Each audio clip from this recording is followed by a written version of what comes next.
बिहार में गंगा का जल स्तर बढ़ने के साथ ही तबाही की तस्वीर भी डराने लगी है। पटना से लेकर भागलपुर, बेगूसराय, छपरा और दानापुर तक बाढ़ का पानी लोगों की जिंदगी को डुबो रहा है। लेकिन इस मुश्किल घड़ी में पीड़ितों की उम्मीद सरकार और राहत व्यवस्था पर टिकी है। देखिए हमारी एक खास रिपोर्ट।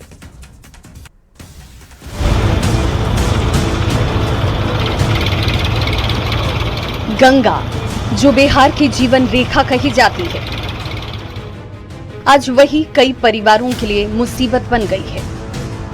पटना में गंगा का जलस्तर लगातार बढ़ रहा है और इसका असर अब घाटों पर साफ दिखाई देने लगा है। दीघा शमशान घाट पूरी तरह जलमग्न है। जहां कभी अंतिम संस्कार हुआ करता था, वो अब सिर्फ पानी ही पानी से भरा हुआ है। बाढ़ का पानी सिर्फ जमीन नहीं, लोगों की मजबूरियों और दर्द को भी अपने साथ बहा ले जा रहा है। भागलपुर के नौगछिया में हालात और ज्यादा भयावह है। हरीख प्रखंड के राघोपुर गांव में बड़ा कटाव हुआ।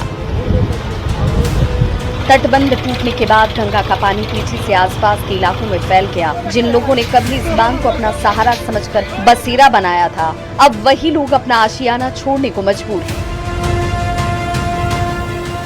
आंखों में डर है और सवाल सिर्फ एक, अगर बांध और टूटा तो हम कहां जाएंगे? बेगूसराय में भी गंगा का कहर जारी है। बछवाड़ा प्रखंड में जमींदारी बांध करीब 30 मीटर तक टूट गया। देखते ही देखते पानी कई इलाकों में फैल गया। रानी 1, रानी 2 और रानी 3 पंचायत में पानी घुसने से फसलों को बड़ा नुकसान पहुंचा है। लोगों ने कहा, रात में सब कुछ सामान्य था, लेकिन अहले सुबह होते होते बांध टूट गया। गांव में अफरा तफरी मच गई। लोग जरूरी सामान समेटकर सुरक्षित जगहों पर जाने को मजबूर हैं। छपरा के दियारा इलाके में भी गंगा ने किसानों की उम्मीदों पर जैसे पानी फेर दिया। खेत पूरी तरह जलमग्न हो गए, तैयार फसल बर्बाद हो गई। हालांकि राहत की बात ये कि फिलहाल पानी बढ़ने का सिलसिला थमा है, जलस्तर स्थिर बना हुआ है। लेकिन किसानों की चिंता भी खत्म नहीं हुई है, क्योंकि एक सीजन की फसल बर्बाद होने का मतलब है पूरे परिवार की कमाई और उम्मीदों पर संकट। दानापुर में भी कई गांव बाढ़ की चपेट में हैं। गंगा का पानी गांव में घुस चुका है। सड़कें और स्कूल प्रभावित हैं। वहीं सोन नदी भी खतरे के निशान से ऊपर बह रही है। कटाव का खतरा लगातार बना है और ऐसे में जरूरी काम से निकलने वाले लोगों के लिए फेरी सेवा जारी रखी गई है। जल संसाधन विभाग की टीमें हालात पर नजर बनाए हुए हैं और बाढ़ के पानी को नियंत्रित करने की कोशिश जारी है। इस बीच सरकार की हालात पर नजर है। मुख्यमंत्री सम्राट चौधरी ने पश्चिम बंगाल के मुख्यमंत्री शुवेंदु अधिकारी से फोन पर बातचीत कर फरक्का बैराज के सभी गेट खोलने की अपील की। आज बिहार में बाढ़ का पानी सिर्फ गांव और खेतों में नहीं घुसा, ये लोगों के सपनों, मेहनत और घरों के बीच भी पहुंच गया है। कई अपना आशियाना बचाने की कोशिश में जुटे हैं। कोई फसल बर्बाद होने का दर्द सह रहा हो, तो कोई सुरक्षित जगहों पर पहुंचने के लिए नाव का सहारा ले रहा है। लेकिन इस तबाही के बीच भी उम्मीद बाकी है। उम्मीद राहत की, उम्मीद सरकार की मदद की और उम्मीद इस बात की कि गंगा का ये कहर जल्द थमेगा। Bureau report, news 18।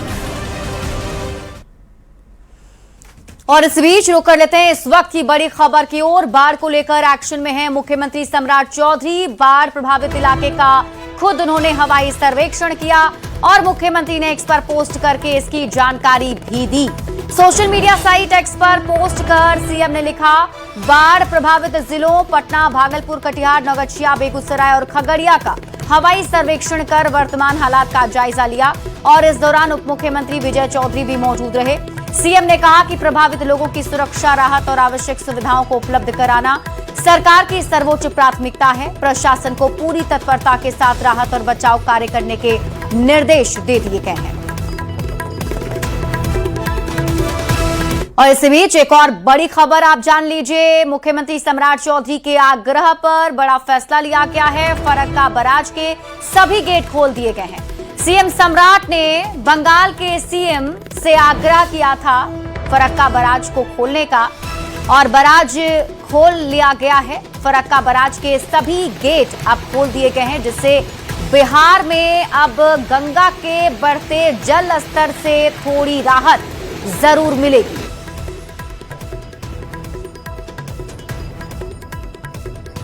तो इस वक्त की बड़ी खबर आपको बता रहे हैं। बिहार में गंगा के बढ़ते जलस्तर के साथ ही कई और नदियां भी अभी उफान पर हैं। ऐसे में मुख्यमंत्री सम्राट चौधरी ने फरक्का बराज गेट खोलने का आग्रह किया था और सभी गेट अब खोल दिए गए हैं। बढ़ते हैं आगे और बात अगली खबर की। टीआरई 4 परीक्षा को लेकर बीपीएससी ने अब पूरी तस्वीर साफ कर दी है। बीपीएससी ने साफ कर दिया है कि हर हाल में 2 स्टेज में परीक्षा ली जाएगी। नेगेटिव मार्किंग का प्रावधान जारी रहेगा और छात्रों के लिए एक बड़ी खुशखबरी भी है। टीआरई 4 में 886 पदों की अब बढ़ोतरी की गई, यानी अब 33,274 पदों पर बहाली होगी। तो अब आपको बता दें कि बीपीएससी ने सभी कंफ्यूजन को दूर कर दिया है। अभ्यर्थियों के मन में जो सवाल थे उन सवालों के जवाब दे दिए गए और यह सुनिश्चित कर दिया गया है कि अब 2 परीक्षाएं ली जाएंगी और इसके साथ ही बता दिया गया है नेगेटिव मार्किंग भी परीक्षा में रहेगी और ये 2 स्टेज में टीआरई 4 की परीक्षा होने वाली है। नेगेटिव मार्किंग का प्रावधान भी जारी रहेगा। लेकिन इसी के साथ एक अच्छी खबर भी है और इस वक्त की बड़ी खबर आपको बता रहे, बीपीएससी के वायरल वीडियो पर एक्शन ले लिया गया है। सीएम सम्राट चौधरी ने बड़ा एक्शन लिया है। संबंधित अधिकारी को निलंबित किया गया है। सीएम सम्राट के आदेश के बाद यह कार्रवाई की गई है। आपको बता दें, परीक्षा नियंत्रक का वीडियो वायरल हुआ था जिसमें बेतुके कहावत की बात कर रहे थे और इसी पर एक्शन लिया गया है। तो बीपीएससी के वायरल वीडियो पर एक्शन लिया गया। सीएम सम्राट चौधरी ने संबंधित अधिकारी पर कार्रवाई के निर्देश दिए थे और सीएम सम्राट के आदेश के बाद अधिकारी पर कार्रवाई हुई है। और आइए अब आपको सुनाते हैं वो बयान, बीपीएससी के परीक्षा नियंत्रक ने आखिर क्या कहा था। सबसे बड़ी बात ये है कि अगर आपको लगता है कि आपके आरोपों में कुछ तथ्य है तो कोर्ट क्यों नहीं चले जाते हैं। ये तो 78 के पीटी वाला हाल है कि हाँ सबूत है, कोर्ट में जाके सब धराशायी हो गए। नहीं, ये आयोग का काम नहीं है। आरोप लगा है सुनिए कॉपी आप देख जी, खराब। एक कहावत सुने होंगे, इसको काट दीजिएगा, हाथी चले बाजार कुत्ता भौंके हजार। आयोग का काम नहीं है। बढ़ते आगे, बिहार लोक सेवा आयोग के परीक्षा नियंत्रक ने अपने उस बयान के लिए खेद भी व्यक्त कर दिया है जिसमें आज उन्होंने प्रेस कॉन्फ्रेंस के दौरान सवाल का जवाब देते हुए कह दिया था, हाथी चले बाजार कुत्ता भौंके हजार। कॉन्फ्रेंस की गई थी जिसमें मेरे द्वारा एक लोकोक्ति बताई गई थी जिसको कि सोशल मीडिया पर कुछ तोड़ मरोड़ कर पेश किया जा रहा है। अन्य संदर्भ में मैं कहना चाहता हूं कि मेरा किसी व्यक्ति विशेष या समूह को ठेस पहुंचाने का कोई इरादा नहीं था। अगर किसी की भावनाएं इससे आहत हुई तो मैं खेद व्यक्त। तो अब आपको बता देते हैं कि टीआरई 4 परीक्षा को लेकर बीपीएससी ने पूरी तस्वीर साफ कर दी है। अभ्यर्थियों के मन में जो भी सवाल थे उन सभी सवालों का जवाब दे दिया गया है और साफ कर दिया गया कि हर हाल में 2 स्टेज में परीक्षा ली जाएगी। नेगेटिव मार्किंग का जो प्रावधान है वो भी जारी रहेगा और छात्रों के लिए बड़ी खुशखबरी भी है। अब टीआरई 4 में 886 पदों की बढ़ोतरी की गई है, यानी अब 33,274 पदों पर बहाली होगी। टीआरई 4 पर बीपीएससी का बड़ा ऐलान, 2 स्टेज में ही होगी टीआरई 4 की परीक्षा।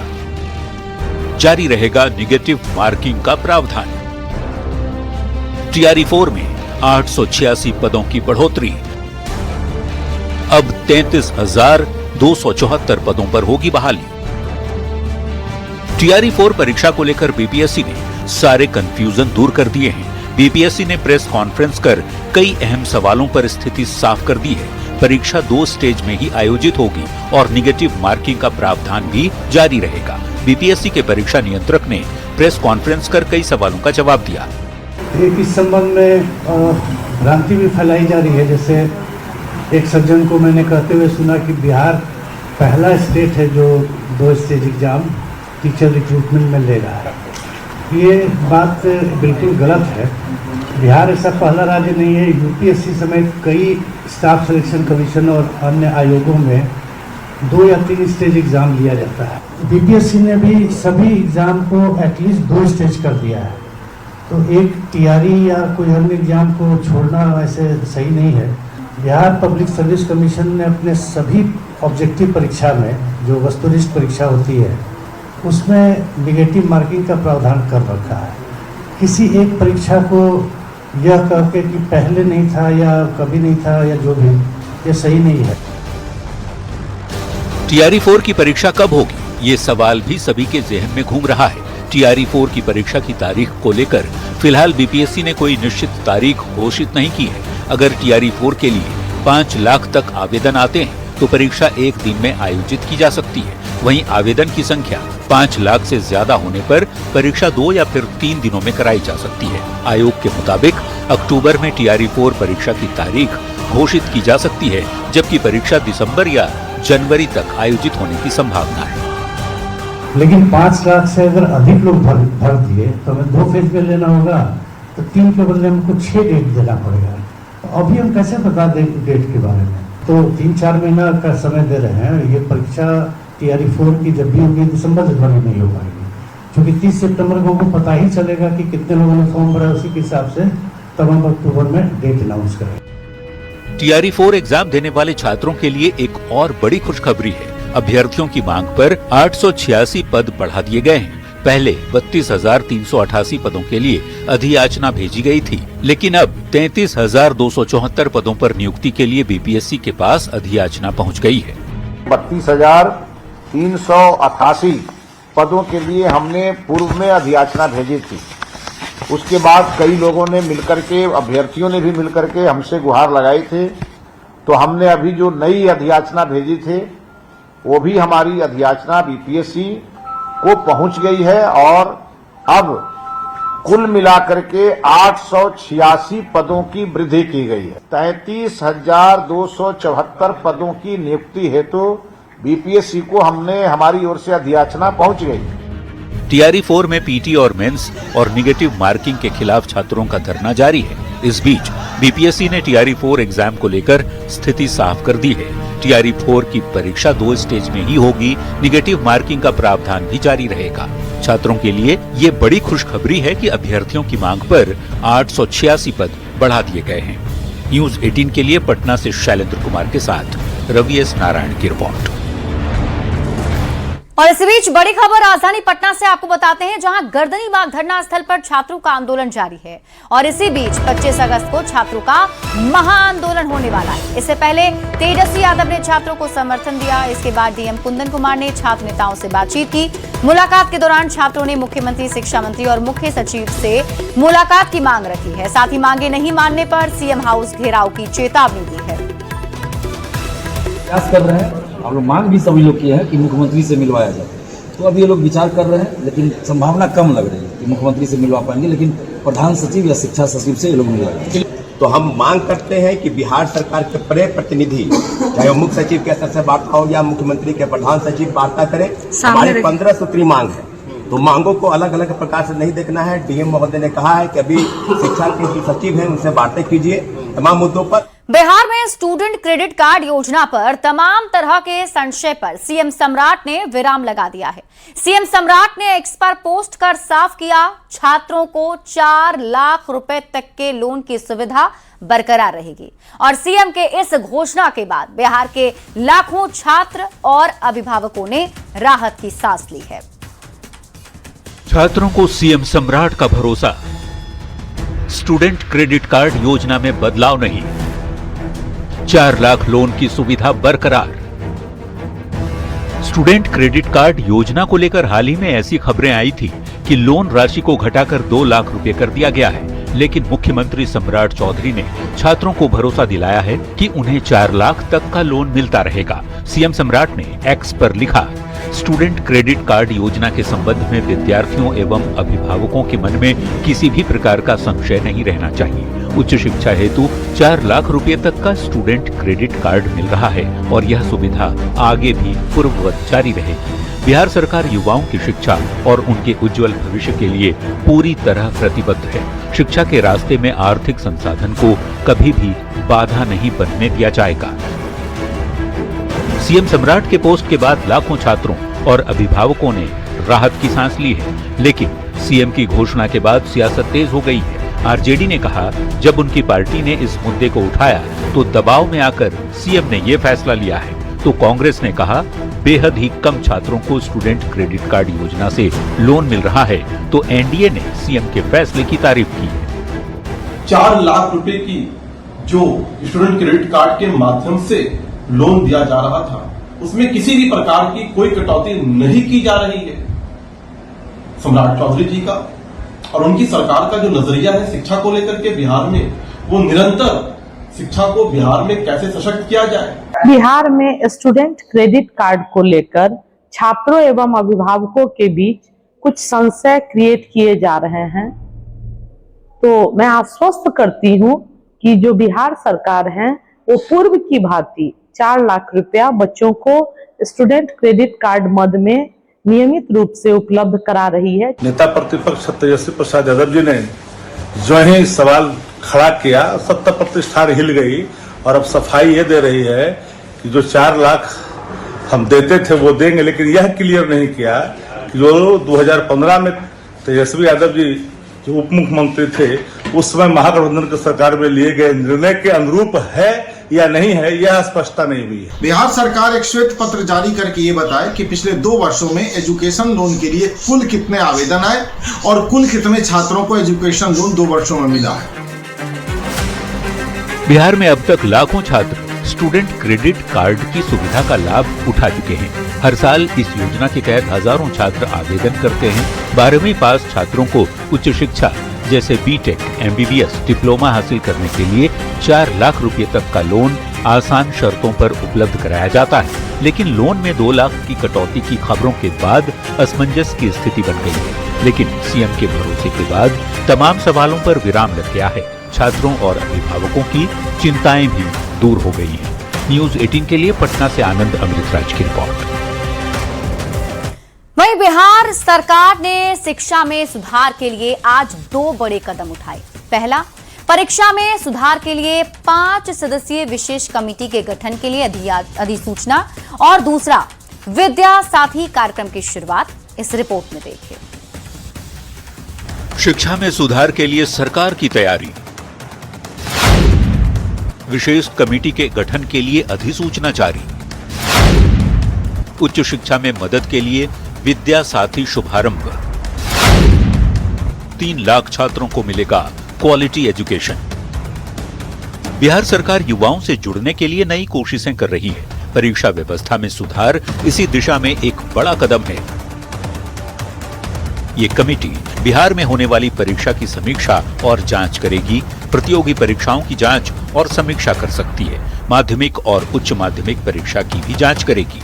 विश्वविद्यालय स्तर की परीक्षा की भी समीक्षा कर सकती है। दायरे में व्यावसायिक तकनीकी परीक्षा भी आ सकती है। प्रवेश और पात्रता परीक्षा की भी जांच की जा सकती है। परीक्षा बोर्ड और आयोगों की जिम्मेदारी भी तय होगी। इस तरह की गड़बड़ी रोकने के लिए सिफारिश की जाएगी। इसके साथ ही सरकार परीक्षा व्यवस्था में एआई, डिजिटल तकनीक के इस्तेमाल पर भी जोर देगी। बायोमेट्रिक सत्यापन और सीसीटीवी निगरानी को और प्रभावी बनाने पर भी जोर दिया जाएगा। ये बहुत अच्छा निर्णय है और परीक्षा में सुधार और शिक्षा में सुधार, ये दोनों चीजें सरकार की फर्स्ट प्रायोरिटी में। परीक्षा को पारदर्शी बनाने के साथ ही सरकार शिक्षा को और भी आसान बनाने के लिए बिहार विद्या साथी कार्यक्रम की शुरुआत कर चुकी है। फिलहाल ये कार्यक्रम राज्य के 700 मॉडल स्कूलों में उपलब्ध है, जिसके जरिए फिलहाल एक साथ 75,000 शिक्षकों से 75,000 शिक्षक 1-to-1 जुड़ सकेंगे। आने वाले समय में इसका दायरा और भी आगे बढ़ाया जाएगा। विद्या ऐप ये हमारे लिए जितने भी हमारे मॉडल स्कूल हैं, और उसके लिए आज हम लोगों ने ऐप को लॉन्च किया है। हमारे विद्यार्थी, हमारे जो छात्र हैं, छात्राएं हैं, उन्हें अब किसी भी प्रकार के डाउट को लेकर किसी कोचिंग संस्था में जाने की जरूरत नहीं पड़ेगी। अब वो 24/7 और वो अपने इस ऐप के माध्यम से अपने शंका का समाधान करते नजर आएंगे। शिक्षा में सुधार बिहार सरकार की पहली प्राथमिकता है। बिहार सरकार के मंत्री न सिर्फ ये बयान दे रहे हैं, बल्कि इसे लेकर लगातार पहल भी की जा रही है, जिसका फायदा सीधे बिहार के बच्चों को मिल रहा है। पटना से संवाददाता आनंद अमृतराज और शैलेंद्र के साथ ब्यूरो रिपोर्ट, न्यूज़ 18।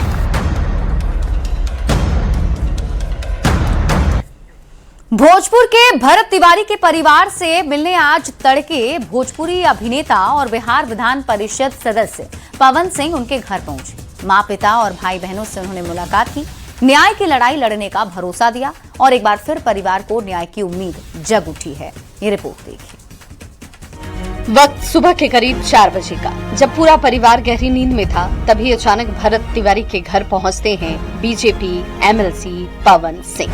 भोजपुर के शाहपुर थाना क्षेत्र के बिलौटी गांव में पवन सिंह सीधे भरत के परिजनों के बीच पहुंचे। माता पिता, भाई और बहनों से मुलाकात की, घटना की पूरी जानकारी ली और करीब 1.5 घंटे से ज्यादा का वक्त उन्होंने परिवार के साथ बिताया। कल है कि हम इंसाफ दिलवाए, बोलनी इंसाफ दिलवाई, इंसाफ हम दिलवाए। इहो कनी है कि भरत तिवारी हम बना। हाँ, भरत तिवारी हम बना। हाँ, भरत तिवारी हम बना। उम्मीद बा। हाँ, देखिए तो 1.5 घंटा बैठनी है। हाँ, उम्मीद तो बा। 10 मिनट, 15 मिनट, 20 मिनट में चल जाता है। आके 1.5 घंटा बैठ के गए।